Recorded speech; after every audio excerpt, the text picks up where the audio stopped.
Muy bien. Muchas gracias.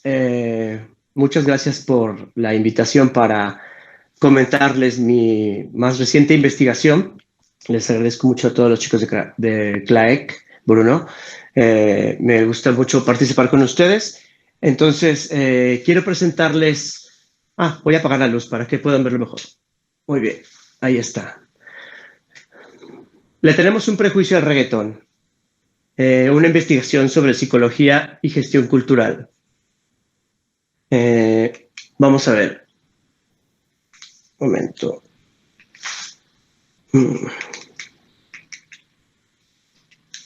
Ahí está.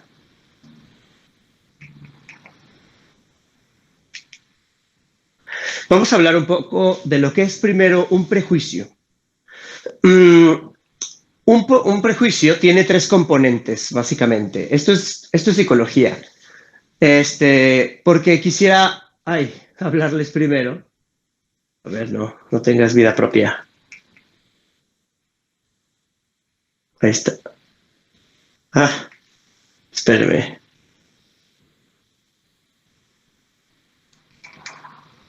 Ahí está.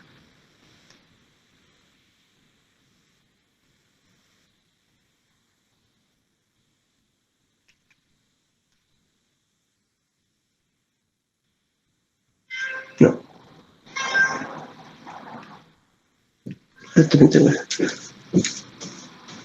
Bueno, parece que ya lo encontré.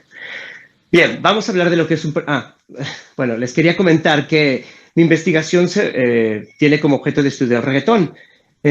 Yo me encontré con que el reggaetón podía estar asociado a un prejuicio.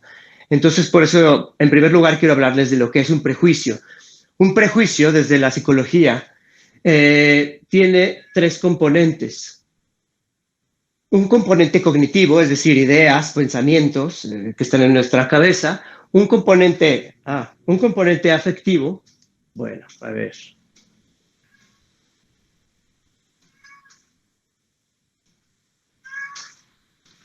Muy bien. Un componente afectivo y un componente conativo. Los componentes afectivos pues, son sentimientos o emociones relacionadas con el prejuicio. Entonces, un prejuicio tiene ideas en la cabeza que lo conforman, o sea, tiene como cogniciones, y luego también tiene afectos relacionados con esas cogniciones, que generalmente tienen que ver con el rechazo, por ejemplo. Y otro elemento es el conativo, porque el elemento conativo significa la conducta, la acción. Entonces, el prejuicio tiene pensamientos, tiene sentimientos y tiene acciones. También esta idea de la percepción viene de la teoría de la Gestalt, que es la teoría que habla sobre cómo percibimos, que es algo diferente que la psicoterapia Gestalt. La psicoterapia se basa en muchos de los principios de la teoría de la Gestalt. Entonces, esta teoría nos habla de cómo nosotros percibimos las cosas. No solo, digamos, percibimos con nuestros sentidos, sino también cómo llegan a nuestra cognición y cómo los incorporamos. Vamos hacia adelante. ¿Qué es una disonancia cognitiva? Ese es el segundo punto que quiero comentarles. Es cuando sucede la distorsión entre una cognición y una percepción. Es decir, aquí, eso. Es decir, cuando tú piensas que las cosas son de una manera, pero tú estás viendo que, digamos, tus sentidos te dan otra información. Por ejemplo, un pensamiento racista contra los mexicanos. Los mexicanos son, como dice Trump, son violadores y delincuentes. Entonces, yo tengo en la cabeza que los mexicanos somos violadores y delincuentes y que somos malas personas. Entonces, yo de repente conozco a un mexicano y me doy cuenta, yo soy extranjero, conozco a un mexicano y ese mexicano es una buena persona y no me ha robado, no me ha intentado robar, no sé, es una persona amable con la cual puedes dialogar, etc. Entonces todo lo que estoy viviendo, experimentando, pues es diferente a lo que yo pensaba. y se da entonces la disonancia cognitiva, esa percepción donde no coinciden. ¿Qué pasa con esta situación? Entonces, como en esta situación se involucran pensamientos y acciones, tenemos de dos opciones para resolver esta disonancia. Una, la resolvemos modificando la cognición, modificando mis ideas, es decir, bueno, parece ser que los mexicanos no son violadores ni delincuentes, pueden ser buenas personas. Entonces ahí desecho una idea y la cambio por otra. La resuelves modificando la cognición, el aprendizaje. Modificando la cognición a través del aprendizaje. Lo que haces es incorporar un aprendizaje nuevo, perdón, perdón, porque en tu experiencia ya no son como lo tenías en tu cabeza, es decir, le das prioridad a tu experiencia, a la realidad. ¿Cuál sería otra manera de resolverlo? Protegiendo la cognición. Es decir, para mí, mis ideas son más importantes que mi experiencia. Entonces, ¿qué es lo que debo hacer? O más bien, imagínense que aceptar una idea como estas tenga que hacer que tú cambies tu forma de ser o que cambies, no sé, tu manera de ganarte la vida o lo que sea. Es difícil para muchas personas, entonces, basarse en la realidad, sino que se basan o ponen más importancia a sus ideas. ¿Cómo se hace esto? Pues a través de lo que en el psicoanálisis se llama los mecanismos de defensa. Son una serie de mecanismos de defensa del yo, que ese sería su nombre largo. Lo que hace el sujeto o el yo es defenderse de la realidad. Entonces, ¿cuáles son esos mecanismos? Hay varias estrategias o varios de estos mecanismos que también son muy conocidos: la negación, el rechazo, incluso hasta la sublimación, la proyección, etcétera. Son varios los mecanismos aportados por los psicoanalistas.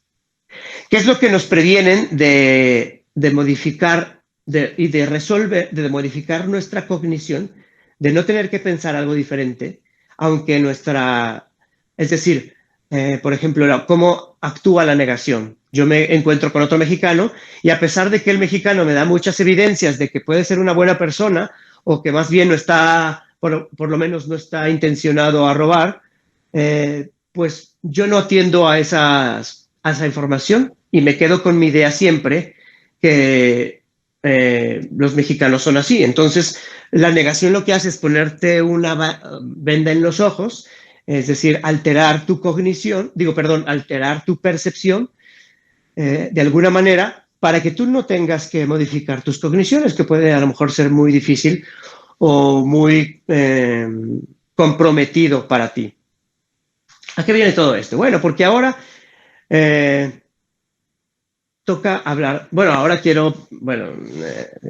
toca pensar en qué sabemos de reggaetón. ¿Qué es el reggaetón? Bueno, no veo aquí las intervenciones de Facebook, pero pues ya me irán diciendo qué piensan en este momento que es el reggaetón. Estaría bueno que lo puedan ir escribiendo en el Facebook y así luego lo vamos leyendo para después. ¿Qué sabemos de reggaetón? ¿Conocemos a estas personas? Bueno, a lo mejor ustedes sí, porque si son unos chicos jóvenes, como me los imagino, que están conectados a través de las nuevas tecnologías, muy probablemente, como están conectados a las nuevas tecnologías, no estarían ajenos a estos personajes, pero a estos cuatro que puse de ejemplo. Pero pues normalmente cuando yo he presentado esta charla o este tema, me encuentro con académicos y con gestores culturales, por ejemplo. Entonces a ellos les pregunto, les hago una ronda para preguntarles qué saben de reggaetón en este punto, antes de que yo se los explique. Entonces, bueno, pues ahí diviértanse diciéndome qué piensan que es el reggaetón antes de que se los diga. Es más, les voy a dar hasta unos segundos mientras tomo un poco de agua.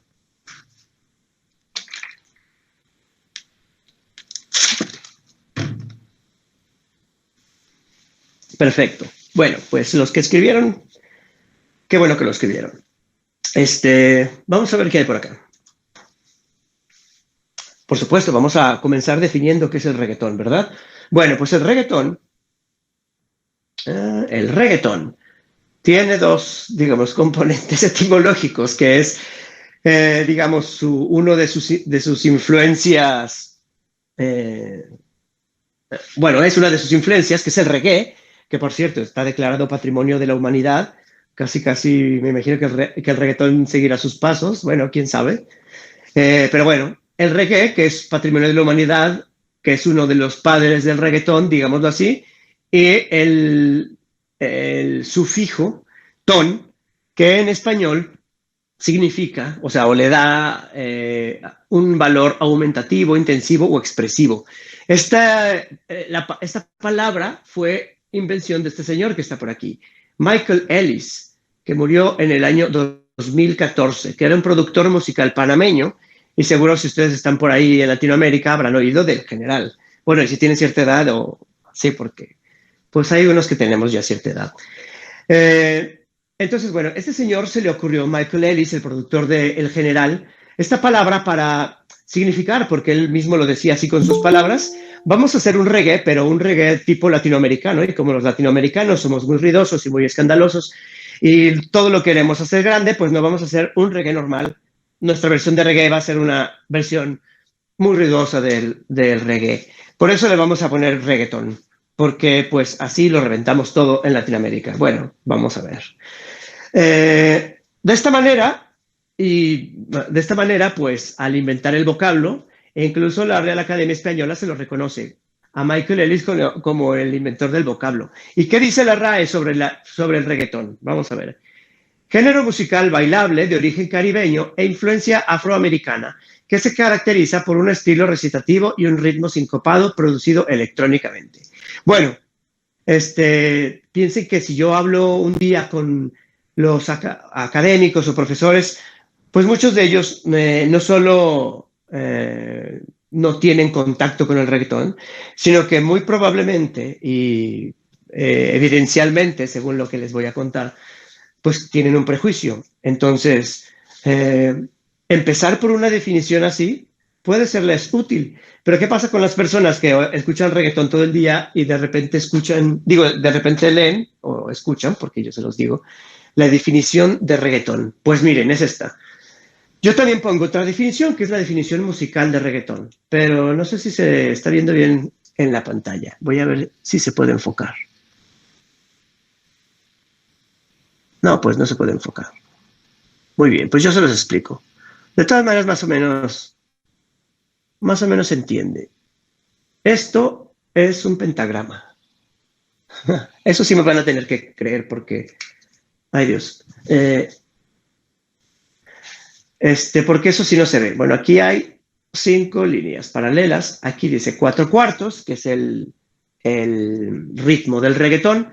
Y estas crucecitas que ustedes ven son los tiempos, que eso es lo que más me importa que se vea. Vamos a ver, yo creo que aquí me ven. Bueno, ahí está el puntero. Bueno, aquí el chiste es esta síncopa, ¿no? Porque es como, digamos, el sello característico del reggaetón, el tum, ta, tum, ta. Lo que hace esta síncopa, pues realmente es como, pues no sé, la maravilla, lo que genera digamos, la innovación o la novedad. Bueno, significa que aquí hay un golpe en la segunda mitad del segundo tiempo. Y esa es la definición musical de reggaetón. Bueno, volvamos al resto de la presentación. Ahí está, creo. Bien. Sigamos. Ahora sí, sería una explicación musicológica. Ya les di una explicación etimológica, musical, y esta es musicológica, porque la musicología es esta rama de la sociología que explica el contexto histórico y social de la música. Qué chistoso que solo haya musicología y no haya algo así como plasticología o audiovisualología, en la que los sociólogos también reflexionan sobre otras disciplinas. No sé si lo han pensado. Bueno, entonces vamos les quiero explicar cómo, esto también es musical, evidentemente, pero cómo se conforma musicalmente el reggaetón. El reggaetón tiene tres raíces, según yo he investigado. La primera raíz y la raíz, digamos, central o principal es la de Panamá, porque eh, hace un siglo más o menos, muchos trabajadores viajaron desde Jamaica hacia Panamá eh, para trabajar en las obras grandes que estaban construyendo en Panamá, como por ejemplo el canal. Y al viajar estos jamaicanos o jamaiquinos a Panamá para trabajar, pues se llevaron obviamente su propia cultura que estaba bastante influida por las culturas africanas. Entonces ellos se llevan su propia cultura, se la llevan a Panamá y los panameños lo que tienen ganas de hacer es hacer una propia versión del reggae, que estaba en inglés, pues todo había sido en inglés y dicen, bueno, en Panamá dicen, ¿por qué no hacemos nosotros una versión en español? E inventaron el reggae en español. Entonces ahí está la primera pieza. La segunda pieza, sale de Puerto Rico, porque en el Puerto Rico, digamos que le pusieron la sazón del hip hop al reggaetón. Y ahí hay un buen ejemplo. Claro, hicieron lo mismo, aunque Puerto Rico, digamos, oficialmente es parte de Estados Unidos, culturalmente es una cosa aparte. Es totalmente, digamos, afina a los países, a nosotros, pues, porque también es un país latinoamericano. Pero bueno, ellos recibieron, evidentemente, de los Estados Unidos el hip hop e hicieron lo mismo que los panameños, ¿no? Quizás esa es como una marca latinoamericana, que agarramos las cosas y las hacemos nuestras. Bueno, esa es una de las cosas que hacemos.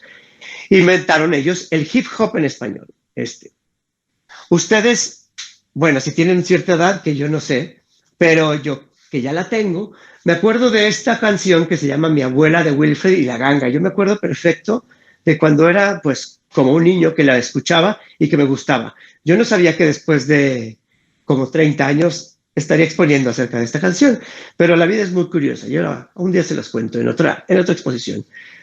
El tercer, digamos,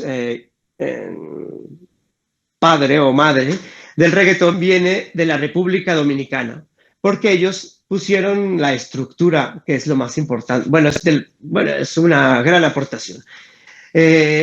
Ellos aportaron el ritmo que les acabo de explicar antes, porque ese ritmo se llama dembow originalmente. Y el reggaetón, que es una de las cosas que me gustaría saber, ¿por qué? Pues tomó el dembow y lo hizo su ritmo base, el tum, ta, tum, ta, tum, ta, tum, ta, tum. Bueno, pues este ya existía en la República Dominicana. Tengo que investigar más sobre él, sobre los antecedentes, pero la cosa es que en algún punto, se pegó al reggaetón y se convirtió en su sello, este tipo de ritmo. Y Shabba Ranks es uno de los, digamos, pilares de la construcción de este ritmo, que es el dembow. En la actualidad, dembow es técnicamente sinónimo de reggaetón. Tenemos dos sinónimos de reggaetón. Uno es perreo y otro es dembow. Va, sigamos, sí. Bueno, yo lo que hice fue, bueno, digamos, voy a aprender la luz mientras les cuento esto. Toda esta investigación surge porque en algún punto yo también tenía prejuicios contra el reggaetón. Entonces un día voy a una fiesta y escucho una canción que me gusta mucho y no puedo evitar bailarla. Entonces de repente se me queda muy pegada en la cabeza y me quedo pensando por qué, o sea, que no sé, la cosa es que me enteré que era reggaetón. Entonces, tuve una de estas disonancias cognitivas como se las conté hace rato. Y lo que yo hice o lo que yo intenté hacer, ahí, ahí, y lo que yo intenté hacer es resolverlo como de la manera en la que lo que intentas cambiar son tus pensamientos. Entonces empecé a oír bueno, yo esta canción la busqué en YouTube y ya saben que YouTube, cuando tú pones una cosa y se acaba, él automáticamente te va poniendo otros videos. Pues así me iba conectando con otras canciones de reggaetón y la verdad es que cada que oía una, pues me gustaba. Entonces yo entraba en conflicto porque yo decía, ¿cómo es posible que me guste algo que considero? Ah, porque claro, se los comentaré más adelante, pero realmente lo que encontraba era que, más bien, lo que pensaba era que el reggaetón era machista sobre todo. Y para, pero cuando escuchaba las canciones no me parecían tan machistas como yo pensaba. Y luego seguía escuchando más canciones e incluso me parecían no solo no machistas, sino incluso feministas. Entonces se me ocurrió hacer esto, acá. Me puse, digámoslo así, a coleccionar reggaetones. Hice una playlist que la pueden descargar aquí, si no, ahora les mando el link o el QR para que quienes quieran puedan escuchar o participar de esta playlist. Dije, bueno, pues vamos a lo que vamos a escuchar todas las canciones que pueda, tal cual, pues para ver qué dicen y para ver si son machistas y para ver si realmente hay algo que se les, no sé, qué es lo que se les pueda objetar. A ver, acomódate. Muy bien. Entonces, total que para, como se dice, coleccionar todas estas canciones, lo que hice fue, primero, hacer la técnica de la bola de nieve, que es decir, cuando una cosa se te va derivando a la otra, que así iba conociendo reggaetones, pero luego después la gente que me conocía, perdón, la gente que me conoce me iba pasando canciones y yo las metía porque sobre todo esas me interesaban porque eran eh, gente que vive en distintas partes y que escuchaba algo de reggaetón y lo ponía. Ah, eh, entonces, no sé, la gente también empezó a contribuir a que yo hiciera mi colección de reggaetones en mi playlist de Spotify. Y, hola, de aquí. Pero también iba agregando canciones que fueran muy populares y que estuvieran en alguna de estas listas de Spotify, es decir, top 50 global, top viral 50 global. Y luego me iba a países latinoamericanos e incluso extra latinoamericanos para ver también si en uno de sus, digamos, en su top estaba algún reggaetón o qué reggaetones había. Entonces, cuando encontraba un reggaetón que era como muy famoso, pues también lo metía. Entonces tenía dos tipos de reggaetón. Reggaetones muy famosos, de esos que son como, digamos, como bestsellers, y otros que a través de la bola de nieve me daban como expresiones más locales, por decirlo así. Va. A la hora de escuchar, y no les comenté cuántos eran, disculpen. Eran 206 canciones, bueno, son 206 canciones, casi 12 horas bueno, poco más de 12 horas de reggaetón. Este, eh, pero bueno, aparte de que es una lista colaborativa, eh, pues va cambiando. Voy agregando unas y voy quitando otras conforme, pues no sé, las vaya analizando. Entonces, ¿qué analizaba yo? Pues su complejidad musical, que era una de las cosas que estaba como en entredicho dentro del prejuicio. Su contenido textual, es decir, que dice solamente textualmente, eh, sin hacer como análisis profundos de discurso o lo que sea. Y luego el contenido contextual es pues los mensajes no verbales, cómo dicen otras cosas, cómo van vestidos, que aparecen los videoclips, cómo aparecen las cosas, etcétera. Y también su musicología, es decir, cómo la gente percibe y consume el reggaetón. Bien, vamos a ver qué pasaba cuando yo escuchaba esas canciones y les ponía atención a la letra. Para todo esto debo comentarles que desde chico he sido muy afín a la música.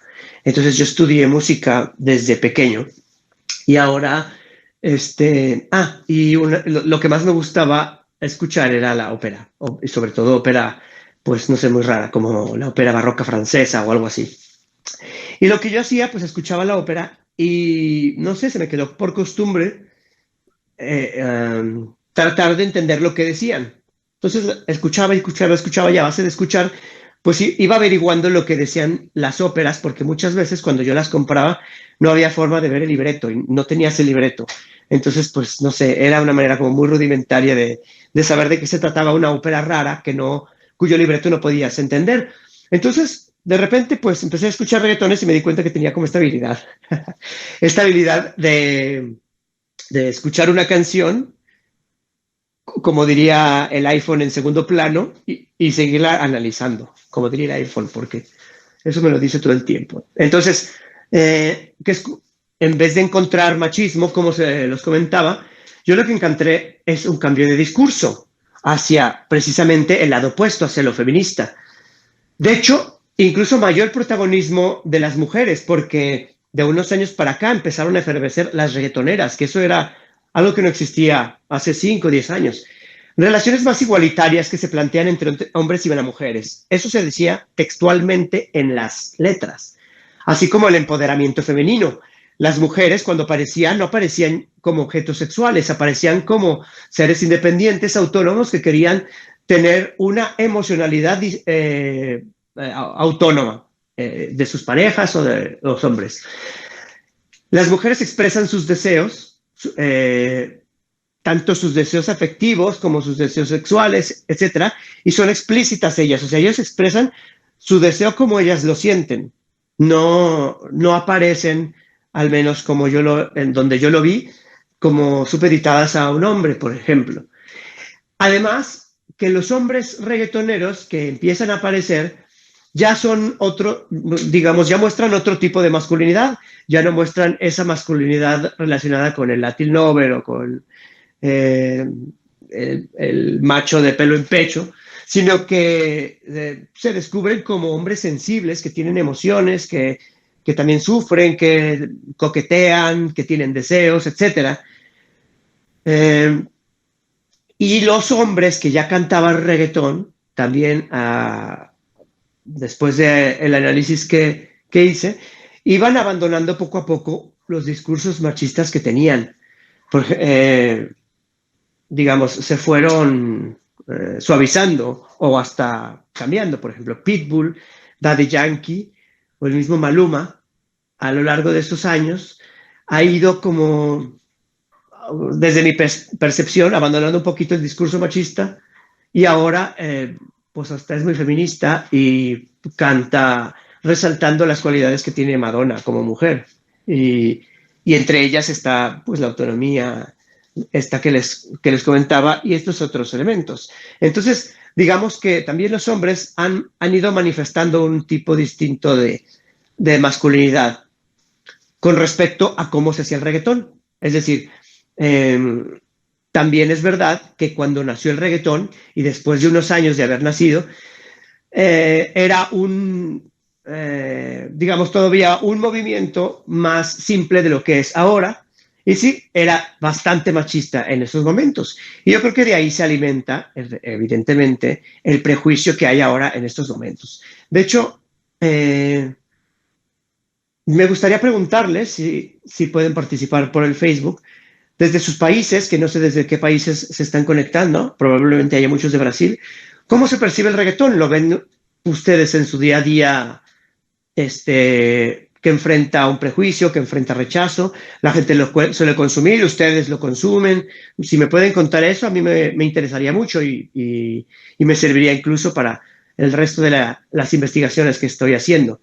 Quisiera saber realmente si en Latinoamérica en general existe el mismo prejuicio. Yo lo he observado en algunos países, pero pues no he podido observarlo en todos. Quisiera saber si hay algunos, por ejemplo, en México sí hay este prejuicio muy marcado y lo he podido ver en muchas circunstancias, pero en otras partes les da igual, entonces no hay, es decir, que escuches reggaetón o que escuches cualquier otra cosa, no marca ninguna diferencia. eso creo que significa que no hay un prejuicio. Y me gustaría saber si son de distintos países, cómo funciona esto del reggaetón en sus países. Bueno, además, al escuchar la letra de los reggaetones me daba cuenta que incluso había unos que explícitamente querían contribuir a la divulgación científica, ya sea con teoría social, historia crítica o crítica política. Incluso, aparte de alejarse del machismo y de, digamos, virar hacia el feminismo, se lanzaban o se lanzan mensajes en favor de la diversidad y de la interculturalidad a través de las canciones de reggaetón. Hago pública la lista para que ustedes puedan contrastar esto que yo también he visto. Digo que yo también he visto. Bueno, ¿qué pasa con la música? Yo he visto que el reggaetón se mezcla con estilos y ritmos tradicionales y modernos. Aquí tengo una lista, se las voy a leer. Cumbia, vallenato, salsa, tango, flamenco, samba, rumba catalana, pop, jazz, reggae, hip hop, metal, trap, etc. Todos estos mezclas también las pueden encontrar en la playlist. Por tanto, yo creo que al hacer esto, el reggaetón o las canciones de reggaetón, porque si ustedes escuchan una canción de reggaetón actualmente, es muy probable que lo que hagan es cantar ciertas estrofas remarcando el ritmo del reggaetón y luego se pasen a otras estrofas recalcando otro ritmo. Lo más común es la cumbia acá. Porque, bueno, una gran parte de Latinoamérica es cumbiera y otra parte de Latinoamérica es salsera. Y luego hay ritmos locales esparcidos por todas partes. Pero lo que yo vi es que los cantantes de cada país buscan en algún punto mezclar el reggaetón con sus ritmos identitarios. Por ejemplo, el flamenco o el tango. Ahí están. Flamenco y tango. En el que los argentinos y los españoles dijeron, bueno, pues yo creo que es hora de mezclar el reggaetón con nuestro propio ritmo e incluso la rumba catalana, que aquí también está. Y bueno, hacen su trabajo para hacerlo, porque, y eso es un trabajo musical, porque es cuestión de encajar, bueno, hay que buscar la manera de encajar, por decirlo así, un ritmo con el otro, el ritmo que les puse aquí hace rato, el de la síncopa. Sucede que es muy, ¿cómo les digo?, emparejable con muchos de estos ritmos. Con la cumbia es como se engrana facilísimamente, igual que con la salsa y con varios de estos. Con otros es más difícil, como la rumba catalana y con la rumba catalana y con el tango, porque eso es otro tipo de ritmo, como perdón.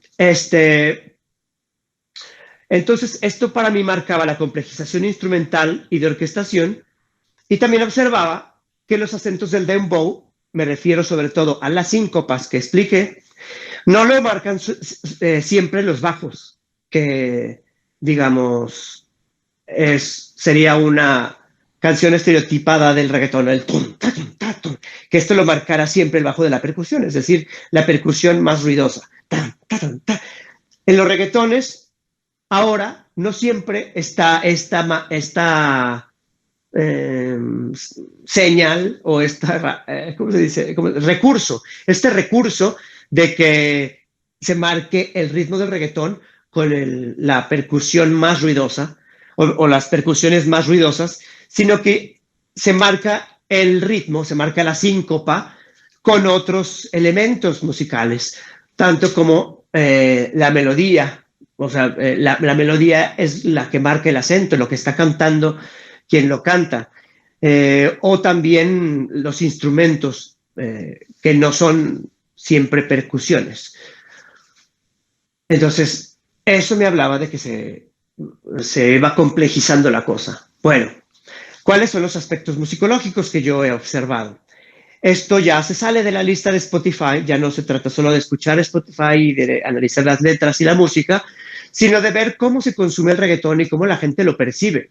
Entonces, ¿qué viene siendo los aspectos sociales, como les comenté, y también como critiqué que por qué, bueno, a lo mejor yo sé, sí las existen y yo no las conozco. Debería poner a investigarme más.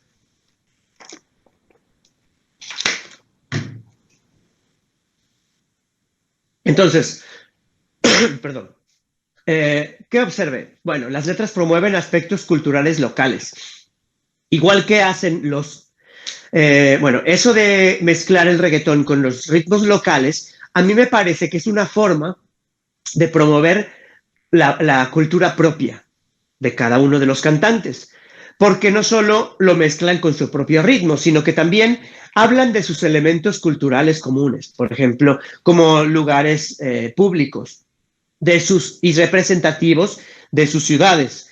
Hablan de Cartagena, hablan de Puerto Rico, de cómo se hace la fiesta allá, hablan de Panamá, hablan de Colombia, etcétera. Bueno, eh, y mencionan aspectos propios y también mencionan, digámoslo así, como las bebidas identitarias de cada uno de los lugares. Aquí están espacios públicos, ritmos locales, características culturales como celebraciones, fiestas o el dolor, que también, es decir, no todo el reggaetón habla sobre salir de fiesta, sino que también hay reggaetón que habla sobre el dolor de una ruptura o de que alguien no te corresponde. Eh, y además, como que el movimiento y la forma en cómo sucede le empieza a dar una revalorización de lo hispano o lo latinoamericano. Porque de repente, bueno, yo recuerdo también cuando era más joven, si tú querías triunfar en el mundo de la música, lo que tenías que hacer es cantar en inglés e irte a Estados Unidos a triunfar. Entonces había bueno, muchos cantantes mexicanos que querían hacer eso y triunfar. Entonces, pues se iban a Estados Unidos, cantaban, hacían su disco en inglés, pues no tenían éxito y pues se tenían que regresar. Entonces la gente lo que hacía era aspirar a Estados Unidos, al público en inglés, y esa era como la gran prueba de fuego para un artista que quisiera consolidarse. Pero ahora lo que pasa es que los cantantes, incluso los cantantes que lo han hecho siempre en inglés, ahora lo que quieren hacer es cantar en español y cantar reggaetón, o cantar reggaetón y cantar en español. Entonces ustedes ven distintos cantantes que están ahorita interviniendo, como Katy Perry o Will Smith, que lo que hacen es cantar en español reggaetón. Digamos, ha cambiado también esa situación o esa dinámica. Y incluso ellos lo hacen con, más bien lo que dicen en sus letras, es con un interés hacia lo hispano y lo latino. Es decir, ¿cómo haces tú la fiesta? O enséñame tú qué es ser un puertorriqueño. Aspectos así. Así que el español funciona como lengua franca del reggaetón. ¿Quieres hacer reggaetón? Pues lo tienes que hacer en español. O el español tiene que estar en algún momento involucrado. Además, algo que se da, pues es que esto no es exclusivo del reggaetón, sino que ahora es más común en la industria de la música que los distintos cantantes se invitan a hacer canciones en conjunto. Esto es lo que pasa cuando se trata de reggaetón, según lo que yo he observado, es que ahí se comparten y se hace una convivencia intercultural. Es decir, mira, pues yo te voy a dar ron, que es lo que yo tomo, tú me vas a dar aguardiente o tú me vas a dar cachaza y vamos a ir a la fiesta. O sea, como yo te voy a enseñar lo mío y tú me vas a enseñar lo tuyo. Y vamos, ¿sabes? Como esta convivencia apuntando hacia la interculturalidad. El reggaetón también se ha popularizado globalmente a una velocidad impresionante. Eh, claro, de ser nada hace unas décadas, ahora pues el reggaetón casi, bueno, puedes encontrarlo muy fácilmente en todos lados. Por eso díganme también si esto ocurre en sus países, porque quizás estoy generalizando de más. Además, ha recibido reconocimientos internacionales del tamaño de los Grammy o de los MTV, etcétera. Y bueno, ustedes saben que ahora los reggaetoneros se enojaron porque no había nominaciones de reggaetón en los Grammy. ¿Quién sabe qué habrá pasado? No sé, no sé, quién sabe qué habrá pasado. Pero esto es tan grande como para que los que cantan esto protesten ante los Grammy. Digamos, esa es para mí la anotación hasta el momento. Esto es también otras cifras. 138.852 millones de reproducciones en YouTube relacionadas con el reggaetón. Y aquí podemos ver, bueno, yo sí, pero ustedes no, lo siento. Aquí se pueden ver los cantantes de reggaetón.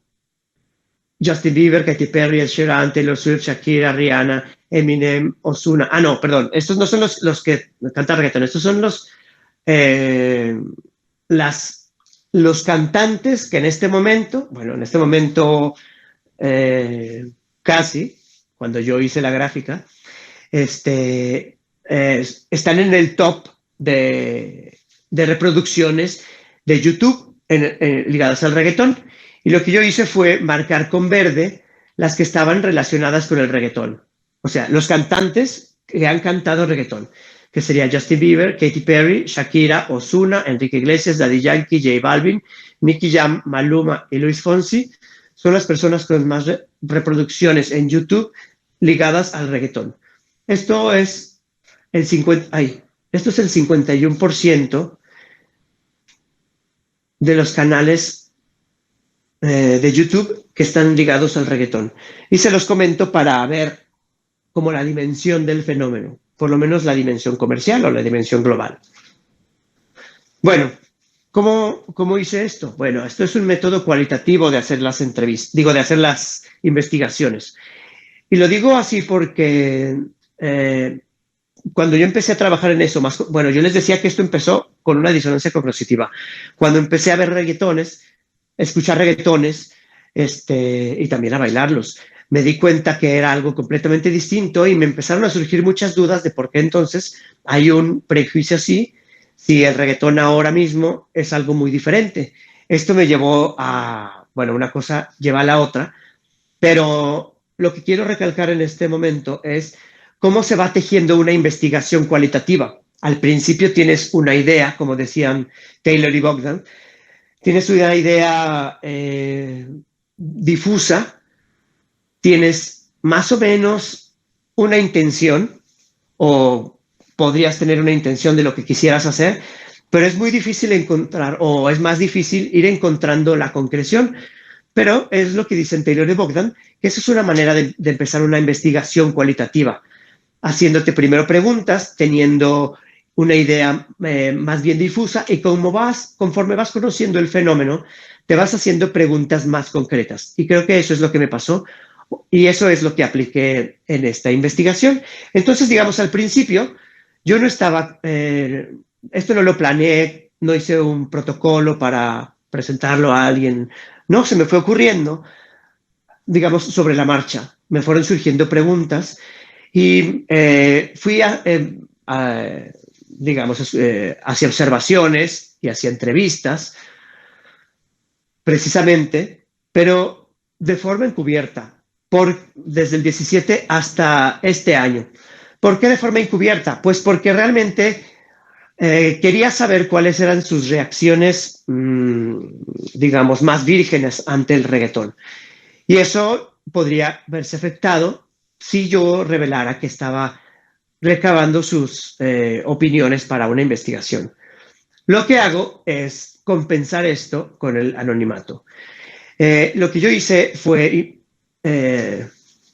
entrevistar a distintas personas con las que me topé durante estos 2 años, que eran académicos de la gestión cultural y de otras disciplinas, funcionarios de cultura, ya sea a nivel estatal o federal o supranacional, así como profesionales, profesionales de la gestión cultural y de otras disciplinas afines a la gestión cultural y otras relaciones sociales mías. Al principio dije, bueno, pues los académicos no deben ser muy prejuiciosos porque eso pues no se lleva con la academia, con una buena academia.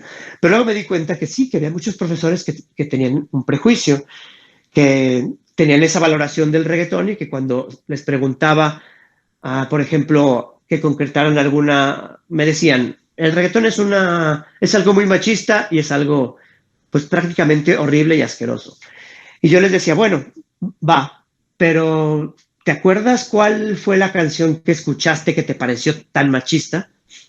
Y en ese momento la gente titubeaba y es como, Es una respuesta que he estado verificando durante estos 2 años. No se puede concretar, no pueden concretar las personas que tienen esa cognición, no pueden concretar el reggaetón o la frase, el verso, el, ¿cómo se dirá? La temática de la canción, alguna tonada, el nombre del cantante, ningún elemento concreto de ninguna canción de reggaetón. Entonces, esto es lo que me daba, yo a veces lo contrastaba con otras cosas. Hay canciones rancheras mexicanas o incluso de salsa que tienen una letra muy negativa. Y cuando yo les preguntaba a estas mismas personas si recordaban esas canciones que hablan de matar a una mujer, por ejemplo, la recordaban perfecto. Recordaban los versos, recordaban la tonada, me la cantaban. Es decir, una canción muy bien identificada en la música mexicana ranchera, que es La Martina, que habla precisamente de eso, sí la podían identificar como esa canción es machista.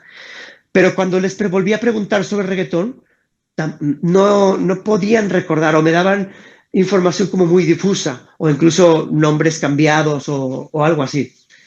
Este, Esto me daba la evidencia de que estaba frente a un prejuicio. Sigamos. Entonces, ¿qué fue lo que hice? Primero, informar a todos mis círculos sociales mi gusto por el reggaetón. Después de hablar con académicos y algunos gestores culturales, dije, bueno, ¿será que esto es común de los que manejamos cultura o de los, quién sabe, académicos? Mejor les pregunto a todos. Entonces, lo que me pareció mejor fue avisarle a todo el mundo que me gustaba el reggaetón y que estaba interesado en él, para ver sus reacciones, fuera quien fuera, desde mis familiares, mis amigos, la persona que me hace la limpieza o las personas que están en la universidad en cualquier situación o cargo o función. A todo el mundo le iba diciendo que me gustaba el reggaetón y veía sus reacciones. ¿Qué reacciones tenían? Así, como les dije, lo más virgen posible. Algunos me decían, tal cual, es algo asqueroso, es algo que yo jamás escucharé en mi vida, me parece lo más vulgar. Bueno, escuché muchas cosas. De un tiempo para acá, no les puedo decir exactamente bueno, sí, más o menos desde cuándo, cuando ya decidí abrir a todo el mundo, no solo que me gustaba el reggaetón, sino que estaba investigando acerca del reggaetón. Ya cuando decidí abrirlo, que fue en un congreso hace unos meses, dije, bueno, pues ya no hay vuelta atrás, ya le voy a tener que decir a todo el mundo que estoy investigando sobre reggaetón y que me la pasé haciendo entrevistas. A muchas de esas personas les daba igual que yo estaba haciendo que yo estuviera haciendo una investigación sobre reggaetón y recogiendo respuestas sobre prejuicios, igualmente con toda la, ¿cómo se dice? Pues no sé si ingenuidad, pero con toda transparencia, seguían reflejándome su reggaetón, aun cuando pues sabían que yo iba a notar sus reacciones al respecto. Bueno, en ese momento, entonces yo ya podía confrontarlos por ejemplo, diciéndoles, ¿te das cuenta que no me has podido dar un reggaetón concreto, pero en cambio en otro género sí me lo pudiste dar? Digamos, un ejemplo concreto de un reggaetón machista. O les decía, por ejemplo, entonces, otra pregunta que les hacía es si ellos escuchaban regularmente reggaetón y si podían y si creen que podrían identificarlo. Si, por ejemplo, en la radio prenden la radio y sale una canción de reggaetón, pudieran decirme, ah, mira, ese es un reggaetón y no me gusta porque esto y esto. Entonces, las personas me decían que no escuchaban reggaetón, que evidentemente como lo rechazaban, ¿cómo lo iban a escuchar? Entonces yo les preguntaba de dónde habían sacado pues su valoración acerca del reggaetón, si no lo han escuchado, si no lo escuchan, si no lo pueden reconocer. Entonces ahí es cuando los confrontaba y veía su reacción después de esta actitud. Ups, ahí está. ¿Qué cosas encontré dentro de las respuestas? Ya se las he comentado varias. No suelen escuchar reggaetón, no pueden distinguir un reggaetón, no quieren cambiar su actitud porque no recuerdan. Estas eran, digamos, las más frecuentes, las de arriba. No suelen escuchar reggaetón, no recuerdan cuándo escucharon reggaetón por última vez, no pueden citar un título o un verso machista, no pueden distinguir un reggaetón de una salsa, de un hip hop, de un lo que sea. No conocen cantantes ni canciones porque yo les decía, bueno, pues nómbrame uno. Ay, ¿cómo se llama? No, pues no tengo ni idea. No quieren cambiar su actitud hacia el reggaetón, según se acuerdan de lo de la disonancia. Se mantenían necios de que, independientemente de lo que yo dijera, o lo que yo demostrara, o la canción que yo pusiera, no. Para ellos, la realidad es que el reggaetón es algo deleznable y no hay cognición que se los pueda modificar. A ver, no sé si te vayas a caer. Ahí está.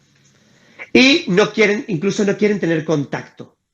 Que esto, pues, me parece una consecuencia interesante del prejuicio. ¿Qué resultados les puedo compartir? Bueno, pues resultados cognitivos, cuando la gente pensaba que el reggaetón era algo barribajero, chabacano, vulgar o machista, que son palabras textuales, o algo sin atributos artísticos y de mala cultura. Estas son, digamos, las tres principales ideas que encontré en el prejuicio sobre el reggaetón.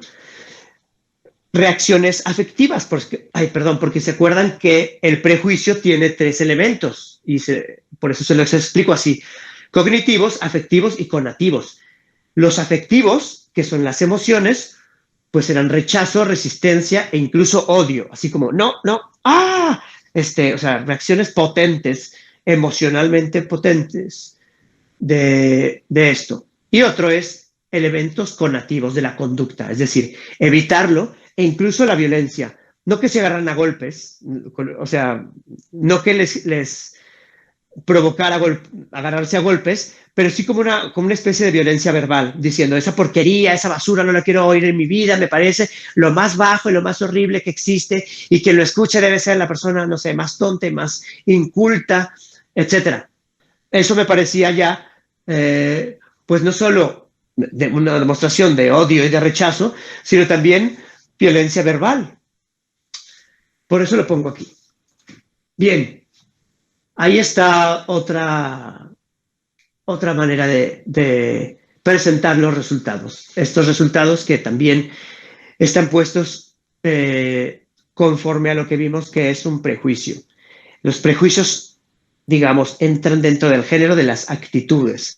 Esto es psicología. Bien.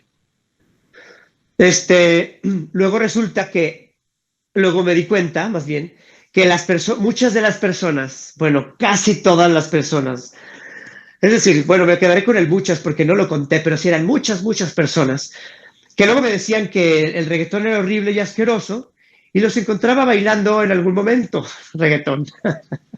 Entonces, pues me parecía confuso como, bueno, estaba viendo como esa disonancia, decía, tú en otro momento me dijiste que jamás escucharía reggaetón porque te parece la cosa más horrible, y ahora ingenuamente, porque también me dijiste que no podría reconocer un reggaetón, pues lo estás bailando y lo estás disfrutando. Entonces, a ver qué pasa, ¿no? Resultaba que era un gusto culposo, y se acuerdan que hay varios mecanismos de defensa. Esto es, pues también es también una negación, que puedas negar que te guste para quedarte con la idea de que es, o en otros contextos, poder defender la idea de que es algo horrible. Bueno, ahora quiero llevarlo al terreno de la ética, porque yo lo que quería presentar con esta investigación era un proyecto de investigación transdisciplinario.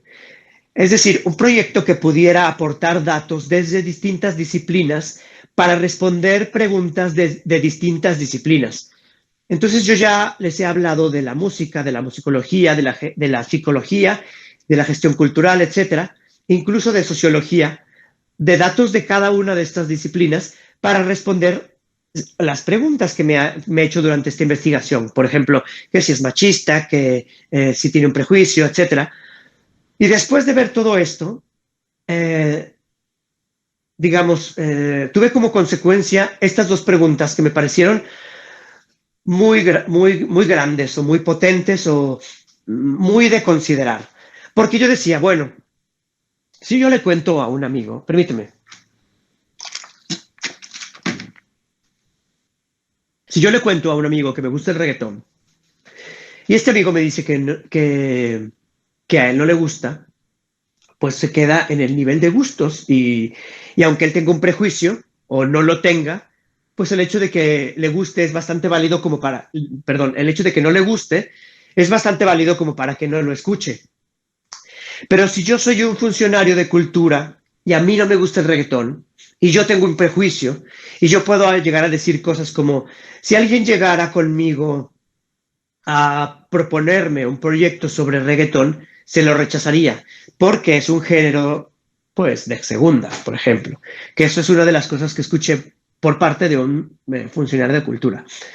O, o cosas que significaban, yo jamás voy a apoyar el reggaetón, por ejemplo. Venga como venga, que eso también fue algo bastante textual. Entonces, yo me ponía a pensar en esos casos. ¿Esto será correcto? Que alguien en una función pública decida esto es cultura y esto no es cultura, por eso esto no se los voy a... Ay, perdón. Por eso esto no se los voy a... oh. Por eso esto no se los voy a presentar porque es mala cultura y les podría hacer daño. Entonces yo que soy el funcionario de cultura, que sé dónde está la medida de lo que es cultura y lo que no es cultura, voy a evitarles lo que yo considero que es horrible y asqueroso. Entonces yo preguntaba, ¿esto está bien hacerlo? Y luego veía también en varios países iniciativas incluso de ley, sobre todo iniciativas de ley, que buscaban prohibir explícitamente el reggaetón. Y me preguntaba también si esto seguía siendo correcto. Hasta que empecé a ver gestores culturales, académicos, gestores culturales, que también, tomaban decisiones al respecto, por ejemplo, o que podían vetar mi investigación porque se trataba de reggaetón, imagínense nomás. Entonces yo me puse a hacerme estas tres preguntas, que aquí es donde concluyo mi investigación, no sé si decir tristemente, o decir afortunadamente, porque estas respuestas todavía no las he podido responder. Pero hasta aquí es hasta donde me ha llegado el haberme interesado por el reggaetón. Y se las voy a compartir. Si el reggaetón es un prejuicio, ¿qué otros prejuicios en nuestra gestión no estaremos viendo? Claro. A ver si pueden verlo con todo y luz. Bueno. Muy bien. Yo pude ver que aquí hay un prejuicio muy claramente y a muchos se los enseñé así como una evidencia muy clara. Y nadie de las personas con las que hablé lo vio o lo estaba viendo.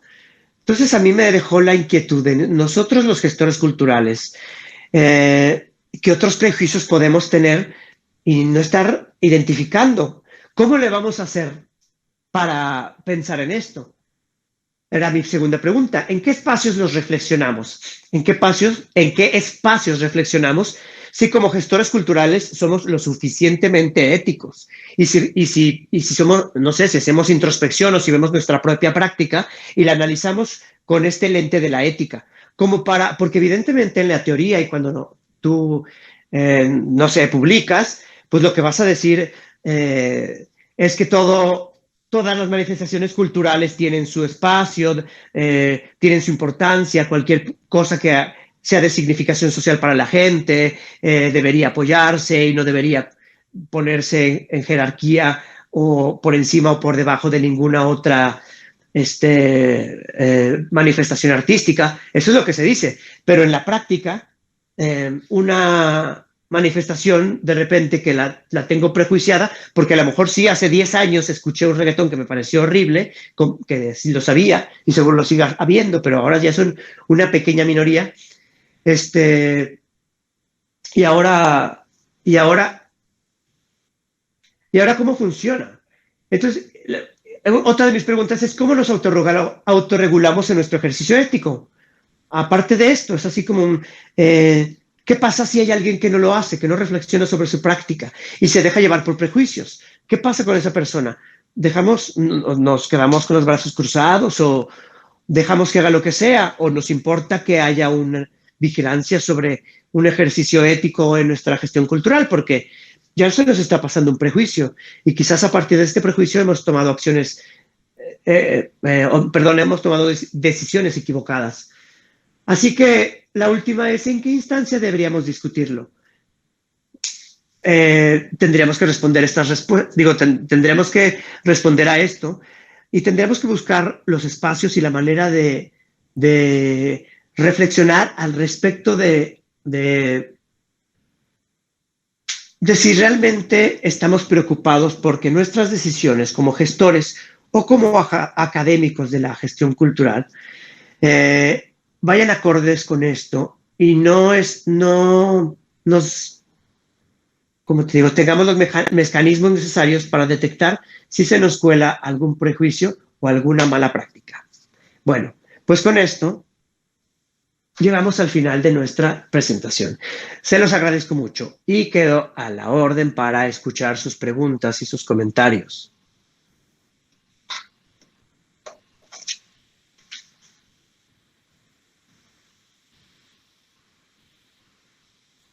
Muito obrigada, professor Marco Antônio, pelas suas palavras, pela sua palestra. Foi grande honra estar aqui acompanhando o senhor. Quero agradecer em nome do CLAEC, da organização do Culturas, a sua disponibilidade de participação. Tem um comentário da Maria Regiane, que fala o seguinte: penso ser uma música latina de intenção decolonial. Procura se distanciar de identificações rítmicas de tradição europeia e o pop norte-americano. Porém, é carregada de preconceitos em reinvenções ocidentais. Es curioso porque precisamente, de acuerdo a como yo lo veo, miren, ¿qué les parece si apago esto? Para darles la... Ahí está. Uy, ya se cayó todo. Permítanme. Bueno, les voy contando.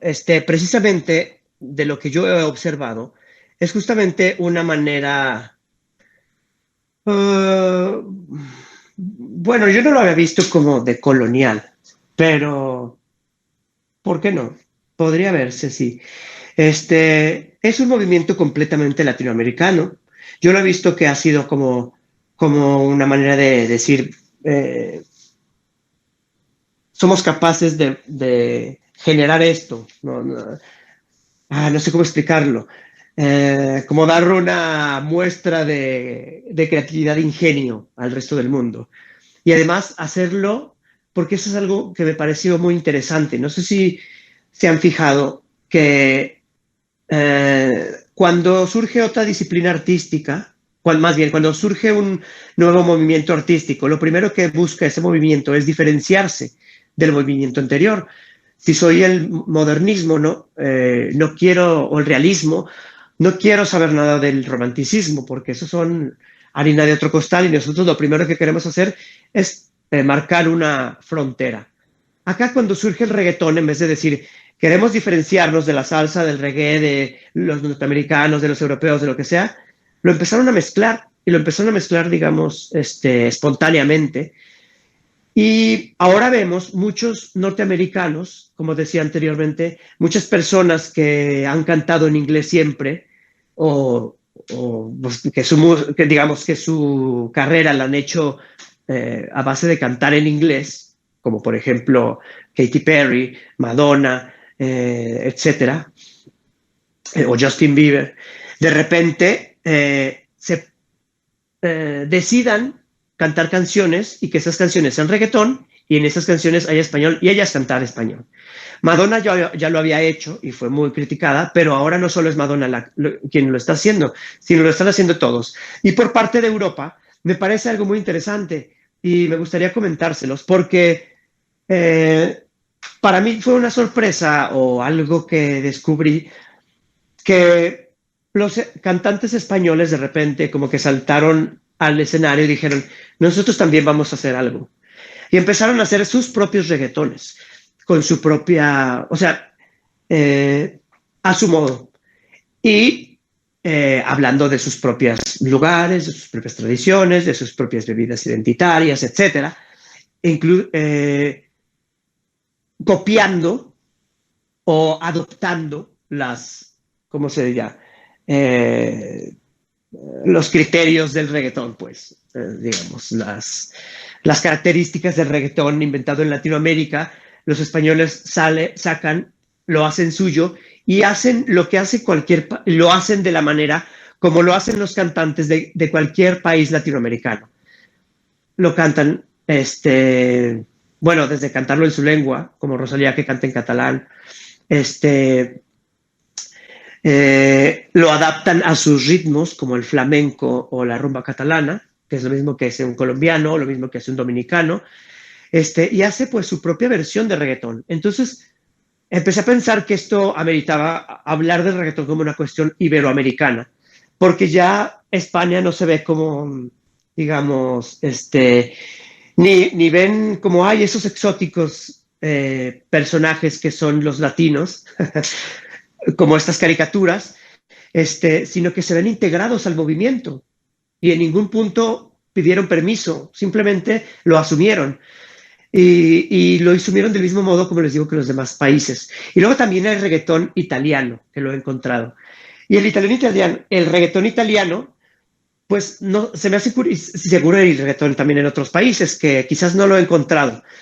Lo que me parece interesante del reggaetón italiano es también cómo el italiano que lo hace, o los italianos que lo hacen, que son como varios, además de adoptar ¿cómo se dice? Como el lenguaje del reggaetón o los símbolos, los signos, o sea, hacer la misma estructura, hacerlo del mismo modo y todo, también lo hacen cantando en italiano, pero, pero hacen lo mismo que los estadounidenses, lo combinan con frases en inglés y frases en italiano, que eso me parece muy poco común. Y si lo vemos en perspectiva de la historia de la música, llevamos, ¿qué será? Probablemente hasta 7 siglos, 700 años, bueno, no sé, pongamos eso, 500 años, siguiendo los estándares italianos de la música. Las óperas son, pues, ¿cómo se dice? Pues manifestaciones que surgieron de la idea de la cultura italiana, o sea, surgieron en Venecia y todo eso, y fueron adoptados por distintos países. Entonces, ahora, digo, todavía la lengua franca de la música es el italiano, crescendo, disminuyendo, ralentando, todas esas son terminologías en italiano. Se me hace curioso que ahora los italianos estén adoptando, digamos, como las características artísticas y musicales de Latinoamérica o de Iberoamérica. E incluso, no, o sea, no solo en la música, sino también con el idioma. Bueno, esa sería mi respuesta. No sé si tienen algún otro comentario. A gente está pouco adiantado da hora. ¿Cómo?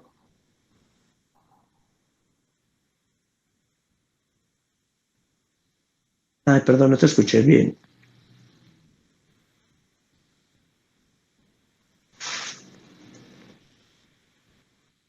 Profesor Marco, ¿me escucha? Sí, Bruno, dime. Es que en este momento estamos con la hora adelantada por la actividad. La próxima actividad ya está empezando en este momento, en verdad. Muy bien. Entonces, tenemos que encerrar ahora esta conferencia y dejamos abierto para comentarios escritos que las personas Perfecto, pueden me parece muy comentar buena idea. en la conferencia y ahí repasamos para vos después. Sí, ¿Sí? excelente.